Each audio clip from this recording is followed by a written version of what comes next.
여러분, 이 시편 77편 아삽의 시 이렇게 시작하는 이 시입니다.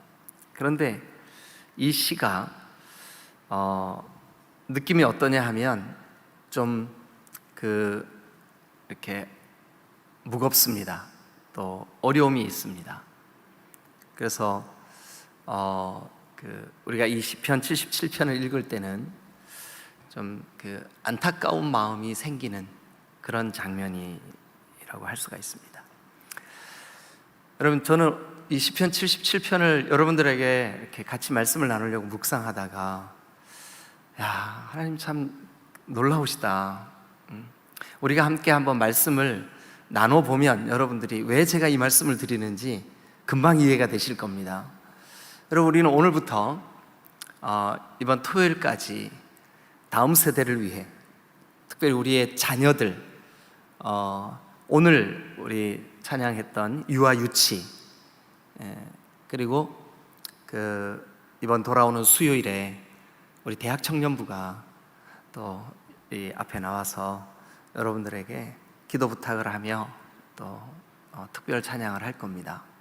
또 금요일, 토요일에 아동부들과 또 학생부 이렇게 주님 앞에 찬양하면서 여러분들의 기도를 함께 필요로 하는 귀한 부서들이 특송을 하게 될 텐데, 여러분, 지금 우리가 만나고 있는 이 코로나, 이제 위드 코로나가 아직 끝나지 않았지만 코로나와 함께 가고 있는 이 상황 속에 안타까운 통계들이 여기저기서 보여지고 있습니다. 지난주 우리는 월요일부터 월화수 이렇게 목회자들 성서 주회 세미나를 침례신학대학에서 했는데, 그때 우리 강사들이 모여가지고 함께 이렇게 대화를 나누면서 지구촌교회 최성훈 목사님이 그런 얘기를 하시더라고요.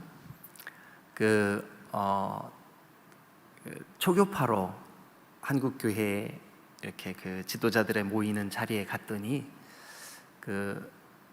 각 기관의 또 각 교단의 통계를 목사님들한테 얘기를 하더랍니다.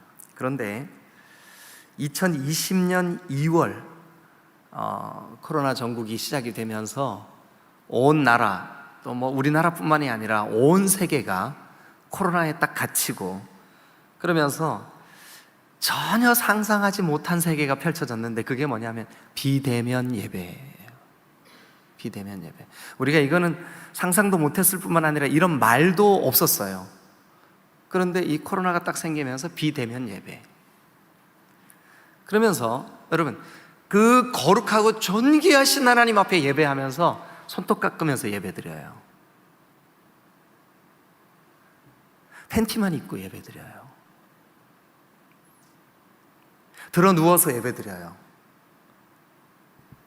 영상 예배가 가져다 준 심각한 예배에 대한 의식의 붕괴 사건이 이 코로나 동안 일어난 거예요.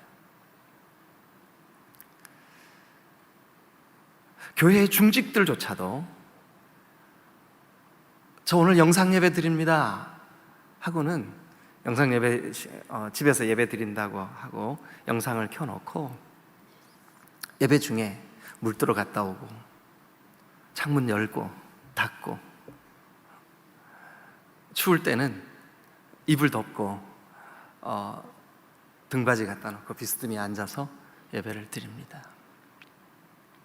헌신이 없는 예배, 결단이 없는 예배, 그리고 너무나 죄송하지만 편의주의 예배.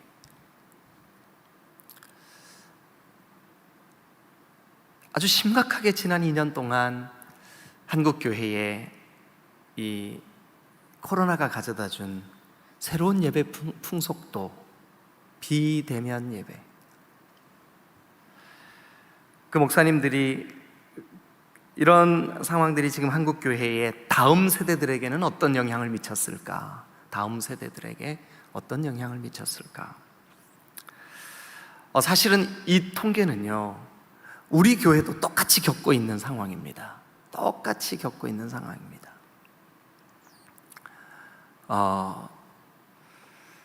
통계상 감리교, 장로교, 침례교, 성결교, 순복음 이런 중요한 교단들이 각 교단들마다 통계를 잡아봤더니 교육부서들, 유아유치, 아동학생, 대학청년부가 코로나 이전, 그러니까 2019년까지 2020년 2월에 이제 이 비대면 예배라는 것이 실제로 한국 교회 안에 이렇게 생겨나기 시작했는데, 그 전까지 100명의 어린 아이들이 참석을 했던 아동부 같은 경우 20명으로 줄었다는 거예요. 20명, 그러니까 80%가 감소했다는 거죠. 근데 이게 통계만의 얘기가 아니라 우리 교회의 상황이기도 해요. 우리 교회의 상황이기도 해요. 그래도 기본적인 예수님을 만난 사건이 있고 확신이 있는 어른들 같은 경우는 예수님을 만난 그 깊은 감격이 없는 사람들은 이 비대면의 기간 동안 교회를 떠나기도 하고 신앙으로부터 완전히 멀어지기도 했습니다. 그러나 대부분 구원의 확신과 예수님을 만난 경험이 있는 사람들은 본래 예배 자리로 돌아왔습니다. 또 돌아오고 있고, 그런데 치명적인 것은 뭐냐 하면 다음 세대들입니다. 대학 청년부들도 예외는 아닙니다. 학생부들, 부모가 믿음으로 끌어주는 아이들을 제외하고는 부모가 신앙생활을 하지 않는 아이들은 다 교회를 떠나버렸습니다. 그래서 이 수치, 100명 중에 20명밖에 남지 않았습니다 라고 하는 이 수치, 80%가 교회를 떠났습니다 라고 하는 이 수치는 이론이 아닙니다.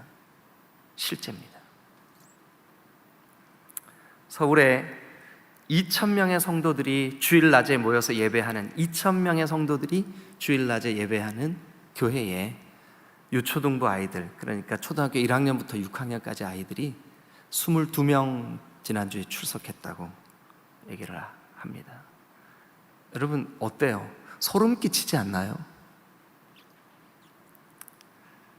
지금 교회 안에 이제 50대 이상, 앞으로 30년 안에 교회에서 장례를 치를, 죄송합니다 여러분, 그렇게 말씀드리니까 나도 해당 상황이 있네 이렇게 하시는 이분들을 장례를 치르고 나면 교회 안에 남아있는 숫자는 상상하기조차 힘든, 왜냐하면 지금 이렇게 붕괴되고 있으니까요.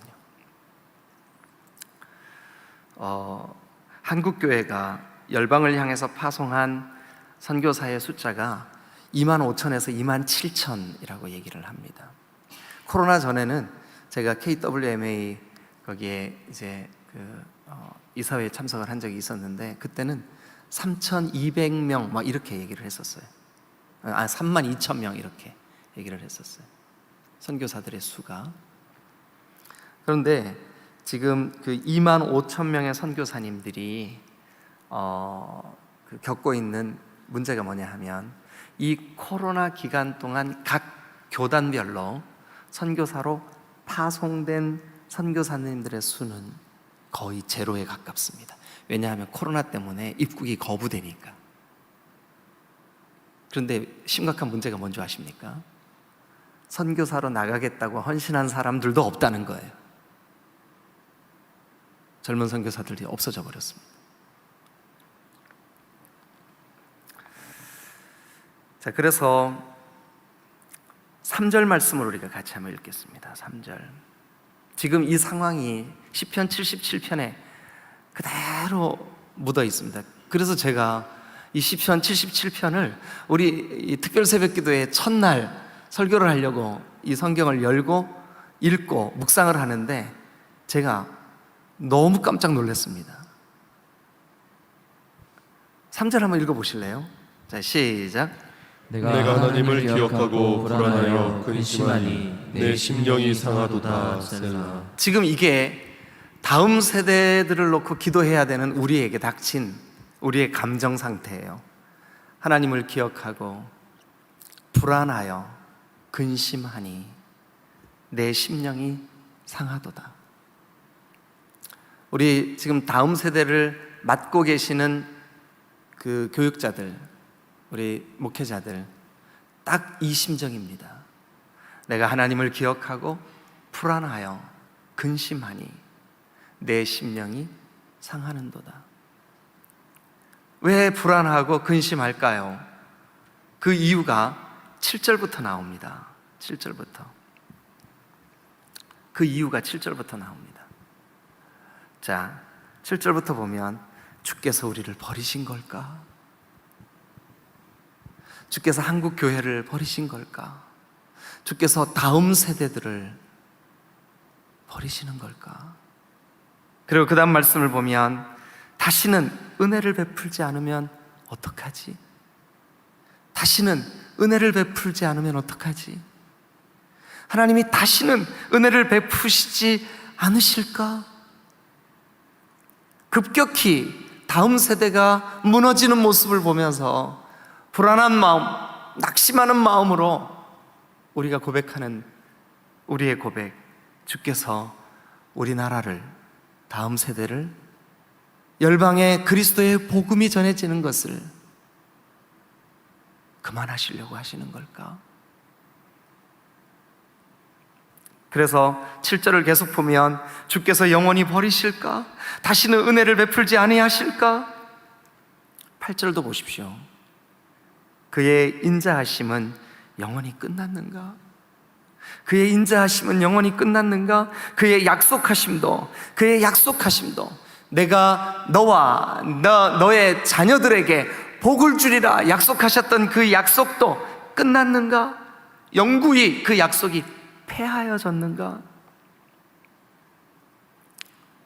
하나님이 한국교회에 부어주셨던 그 은혜, 다음 세대들, 어린아이들이 교회마다 법적됐던 그 놀라운 축복을 9절을 보세요. 하나님이 그가 베푸실 은혜를 잊으셨는가?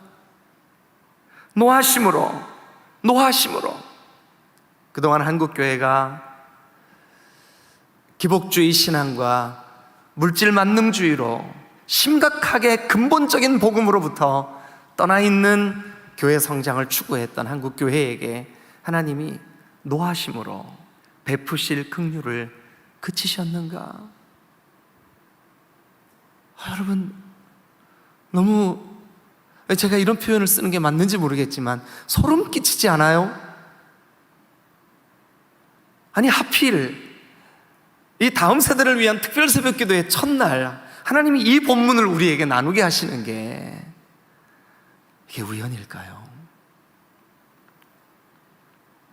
제가 오늘 이 감사의 절기 아침에 너무 무겁게 얘기해서 죄송합니다.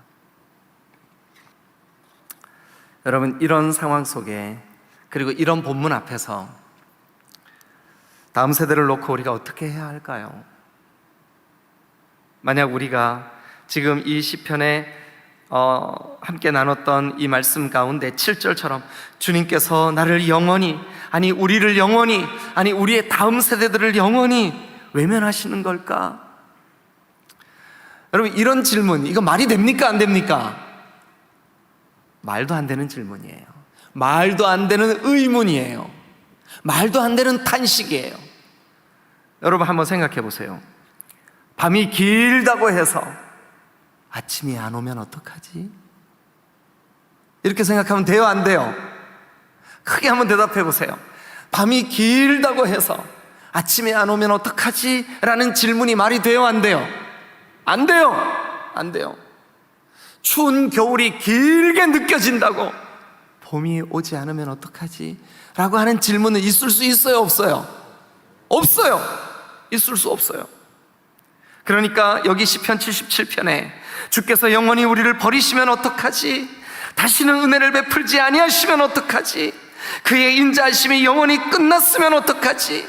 주님이 하셨던 약속도 영구히 폐하여지면 어떡하지? 라고 하는 질문은 사실은 있을 수 없는 질문이에요. 있을 수 없는 질문이에요. 이 시편 77편이 거기에서 끝난다면 우리는 이 시편 77편을 나눠야 될 이유가 없어요. 이런 다음 세대들을 생각하면 가슴이 아프고, 다음 세대들을 생각하면 마음이 답답하고, 다음 세대들을 위해서 우리가 어떻게 해야 될지 모르는 이런 상황 속에 특별 새벽 기도회를 준비하면서 하나님 우리를 좀 도와주세요 라고 주님 앞에 간절히 기도하면서 어쩌면 그 우리의 마음을 이 시편 77편이 적나라하게 그렇게 노래하고 있을까? 그런데 시편 77편은 거기서 멈추지 않아요. 절망하고 밤이라고 느끼며, 그래서 여러분 거기 6절에 보면 밤에 부른 노래를 내가 기억하여. 밤에 부른 노래 같아요. 밤은 어때요? 어두워요. 깜깜해요. 절망적이에요. 앞이 보이지 않아요. 소망이 없어 보여요. 밤에 부르는 노래 같아요. 우리의 다음 세대들을 생각하면 그래요. 그렇다고 새벽이 오지 않습니까? 그렇다고 봄이 오지 않습니까? 그렇다고 하나님이 하나님의 긍휼을 멈추십니까? 답은 뭡니까? NO예요. 아니에요. 그렇지 않아요. 시편 77편도 거기서 끝나지 않아요. 거기에 멈춰 있지 않아요. 이럴 때 어떻게 해야 할까요? 저는 오늘 시편 77편을 통해서 다음 세대들을 위하여 이 한 주간 우리가 해야 할 일을 명백히 제시하고 있다고 확신합니다. 이 밤중 같은 이런 상황 속에 시편 77편을 지었던 시인 아삽의 후손들, 그들은 어떤 태도를 가졌을까요? 그리고 오늘 우리 디딤돌 교회는 다음 세대들을 위하여 여름 사역들을 준비하면서 어떤 마음으로 이 한 주간 특별 새벽 기도회를 해야 할까요? 첫 번째 1절입니다. 1절 다 같이 읽겠습니다. 자, 시작. 내가 내 음성으로 하나님께 부르짖으니 내 음성으로 하나님께 부르짖으면 내게 귀를 기울이시리로다. 한번 따라 하십시다. 나는 하나님께 부르짖으리니 내가 부르짖으면 내게 귀를 기울이시리라. 믿으시면 아멘. 여러분, 우리는 지금 하나님께 부르짖어야 할 때인 줄로 믿습니다. 우리는 지금 하나님께 부르짖어야 할 때입니다. 우리의 다음 세대를 놓고 지금은 밤이야, 지금은 어두워, 지금은 절망적이야, 이렇게 숫자가 줄었대, 이런 상황이야, 이럴 때가 아닙니다. 이럴 때가 아닙니다. 여러분, 통계 숫자는 우리의 가슴을 답답하게 하지만, 그리고 이 시편 77편도 주님이 우리를 영원히 버리시면 어떡하지? 주님의 은혜가 이제는 끝이 난 걸까? 아닙니다. 여러분, 아무리 어두워도 아무리 추워도 여러분 기억하십시오. 하나님께 부르짖는 사람들에게는 다시 새벽이 찾아올 줄로 믿습니다. 소망이 있는 줄로 믿습니다. 사랑하는 우리 유아유치 교사 여러분, 여러분들이 여름 성경학교 다가온 이 한 주 앞에 성경학교를 준비할 때 여러분, 아름다운 장식을 하고 프로그램을 준비하는 것도 중요하지만 지금은 우리가 부르짖어 하나님의 도우심을 구하는 기도의 때인 줄로 믿습니다. 지금은 우리가 부르짖어야 할 때입니다. 주여, 우리 아이들을 좀 도와주세요. 하나님, 이 영혼 복음으로 새롭게 해주세요. 이 아이들에게도 주의 거룩한 십자가를 깨닫게 해주세요. 지금은 우리가 부르짖어야 할 때입니다. 지금은 우리가 부르짖어야 할 때입니다. 1절을 우리가 다시 한번 읽겠습니다. 1절을 다시 한번 읽을 때, 하나님, 영원히 우리를 잊으신 겁니까? 다시는 은혜를 베풀지 아니하시려고 하십니까? 그의 인자하심은 이제 끝난 겁니까? 그 질문 앞에 명백히 대답하세요. 같이 읽겠습니다. 시작. 내가 내 음성으로 하나님께 부르짖으리니 내 음성으로 하나님께 부르짖으면 내게 귀를 기울이시리로다. 할렐루야, 할렐루야. 여러분, 일주일 앞으로 다가온 유아유치 여름 성경학교, 지난 며칠 오고 가면서 유아유치부실이 불이 환히 밤늦었는데도 켜져 있고, 한두 명의 교사들이 땀을 뻘뻘 흘리면서 풍선을 불고 오려서 붙이고 이것저것 막 준비를 할 때 제 마음속에, 하나님, 저 교사들의 수고를 외면하지 말아주세요. 거울리는 아이들, 아무것도 알아듣지 못하는 것 같은 그런 유아유치 아이들, 기저귀를 차고 교사들의 무릎에 앉아서 예배하는 이 아이들, 이 아이들에게도 복음을 전하면 듣는 귀가 열릴 줄로 믿습니다. 우리는 지금 부르짖어 기도할 때입니다. 답답할수록, 소망이 보이지 않을수록 우리가 해야 할 일은 명백해집니다. 뭔지 아십니까? 부르짖어 기도하는 것입니다. 사랑하는 여러분, 이 자리에 이 새벽에 달려나오신 여러분들 가운데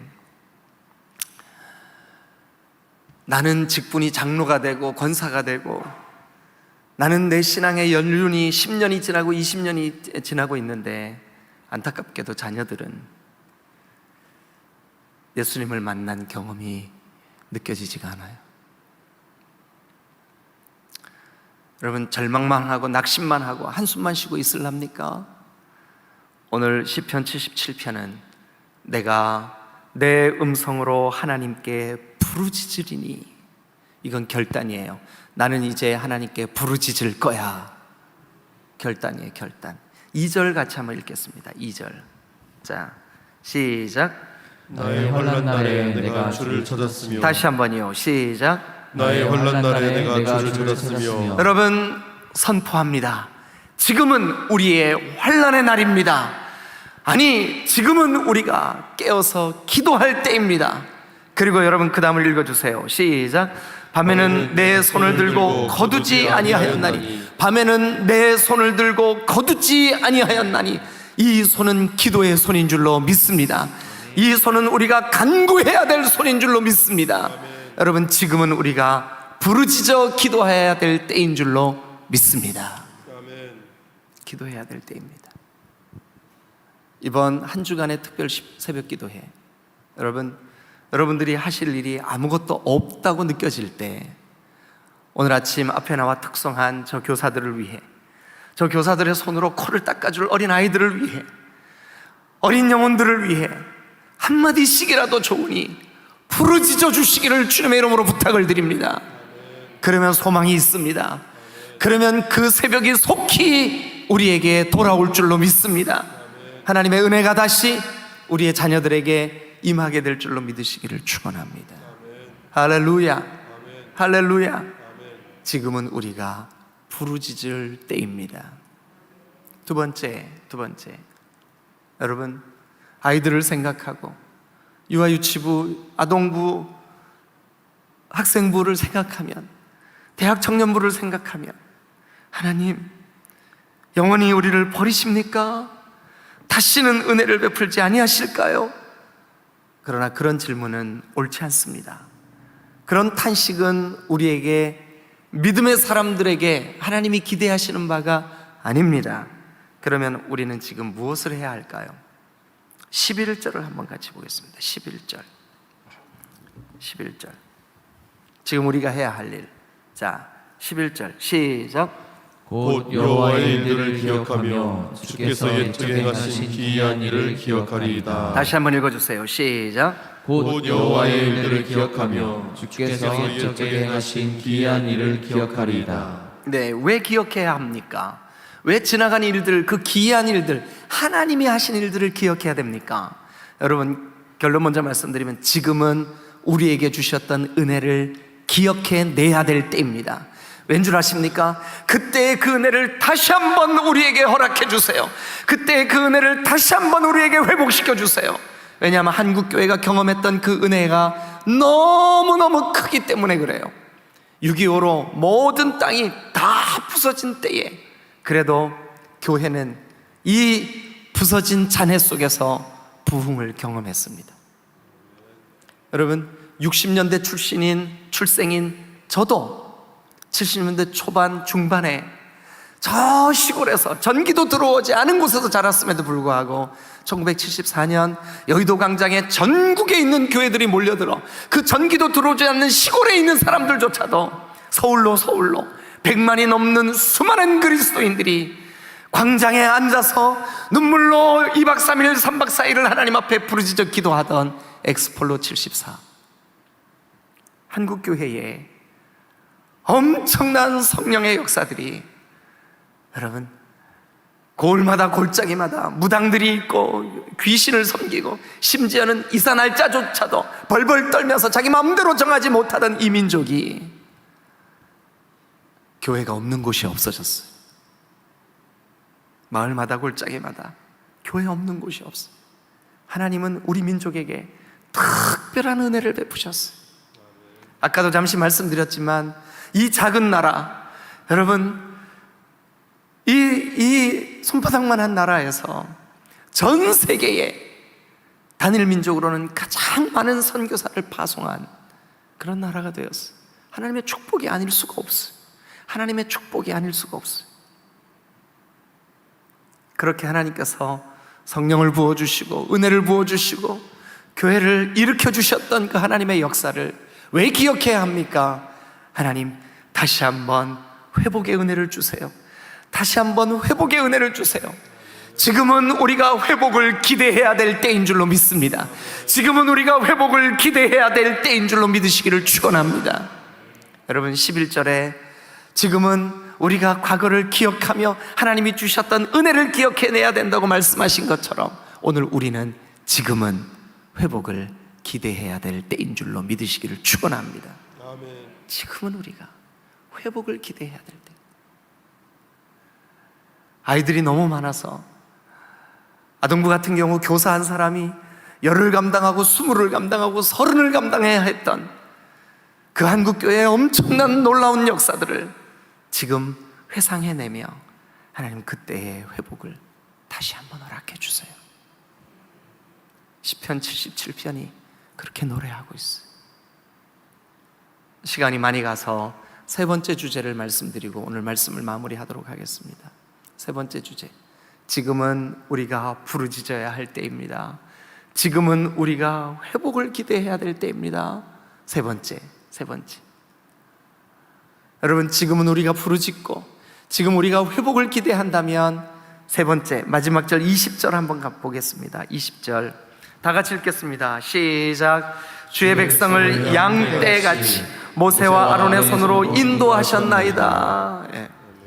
여러분, 지금 이 시편은 인도하셨나이다 라고 과거 형태로 되어 있지만 저는 이 말씀을 묵상하면서 이 과거 형태가 과거에 인도하셨던 주님, 오늘 우리를 인도해 주세요. 그리고 앞으로도 우리를 인도해 주세요.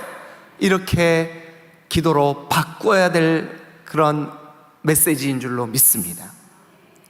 하나님의 인도를 기대해야 될 때입니다. 지금은 우리가 하나님의 인도하심을 기대해야 할 때인 줄로 믿습니다. 한번 따라합시다. 지금은 우리가 하나님의 인도하심을 기대해야 될 때입니다. 여러분, 오늘 이 아침 유아유치를 위하여 특별히 좀 기도하십시다. 이번 주 토요일과 주일 여름 성경학교가 있습니다. 우리가 부르짖어야만 합니다. 회복을 기대해야 합니다.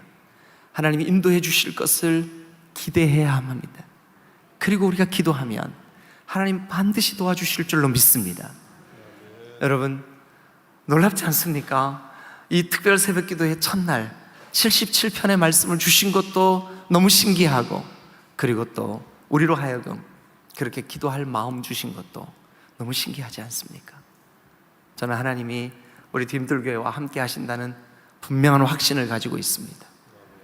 여러분, 우리는 지금 부르짖어 우리의 다음 세대들을 위해 기도해야 될 때입니다. 기도할 때 전에 우리에게 부어주셨던 그 은혜를 회복하는 것을 기대하며 기도해야 될 줄로 믿습니다. 그리고 하나님 인도해 주시리라는 확신 가지고 오늘 이 아침 우리가 기도하기를 간절히 여러분들에게 부탁을 드립니다. 기도하시겠습니다.